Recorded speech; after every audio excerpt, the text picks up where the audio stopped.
Welcome to Rival Restaurants, the competitive restaurant-owning game for 2 to 6 players where revenge is the dish best served cold and hot. The goal of Rival Restaurants is to be the first restaurant to earn 20 popularity points and win the game. To earn popularity points, players must cook recipes by collecting the correct ingredients and declaring their intention to cook. To begin the game, set up the market board by placing the discard tray with upgrades in the center and corresponding ingredients in each market. We recommend leaving one ingredient face up in each discard tray slot closest to the market so that the players will know where to put the discarded ingredients. Place the garbage bin and action cards in their allocated areas and leave piles of coins in easily accessible areas for the players. Place the 2 decks of recipe cards to the side of the market board.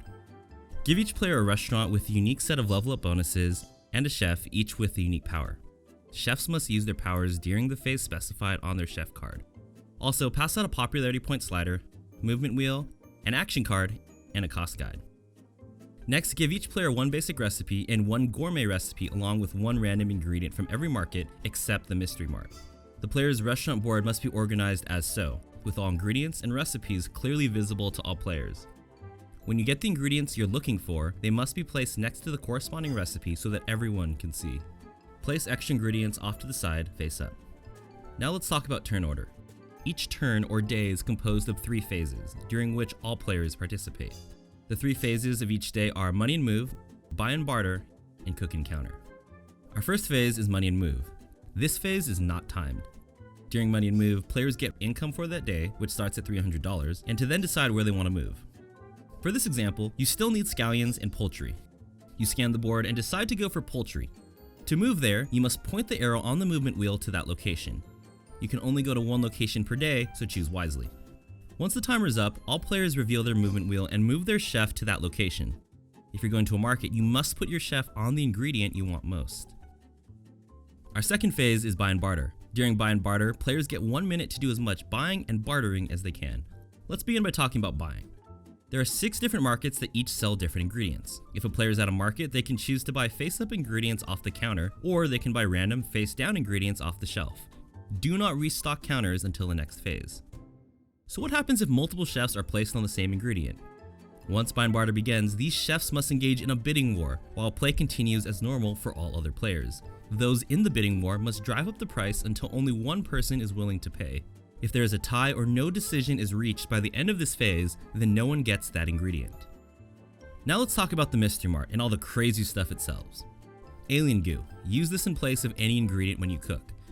Chocolate can be sold for $500 at the island. Secret sauce can be added to any basic recipe for an additional popularity, max of 1 per recipe. Tofu, for every meat in your recipe you replace with tofu, draw 1 less garbage when you cook. Now let's talk about the island and the 3 different things you can do here. Action cards cost $300 each. You can only use 1 per day. Action cards cannot be used during Cook and Counter. To use an action card, loudly declare, "Action card!" Everyone must stop what they're doing and the timer must be paused until the action card is resolved. Upgrades cost various amounts and make your restaurant more effective. The upgrades allow you to permanently increase your income, cook 2 recipes in 1 day, and increase the chance of finding a recipe that you want. Lastly, while at the island, you can clean up garbage. To get rid of garbage, you must pay $100 a piece. Garbage is bad. More on that in a moment. Don't forget, you can also sell chocolate here. Now let's talk about bartering. During this time, you can trade with other players for money, ingredients, garbage, action cards, recipes, and even future favors. If you trade recipes, you must trade basic for basic and gourmet for gourmet. Once the 1 minute is up, you can finish any transactions you're in the middle of, but Buy and Barter is now over. On to the next phase. Our last phase is called Cook and Counter. During this phase, players can cook recipes to earn popularity points, and the market counters are restocked. This phase is not timed. During Cook and Counter, chefs return to their restaurant and may cook a recipe if possible. If a player is able to cook, they announce it to everyone and have the player on their left verify that they have all of the correct ingredients. When you successfully cook a recipe, the used ingredients are discarded. You gain popularity, and garbage is created.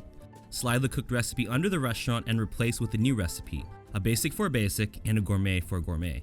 When you accumulate 3, 7, and 12 popularity points, you get a restaurant level up bonus.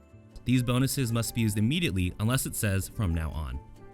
A few notes. Players can only cook 1 recipe per day unless they have a double cooktop upgrade which allows them to cook both recipes.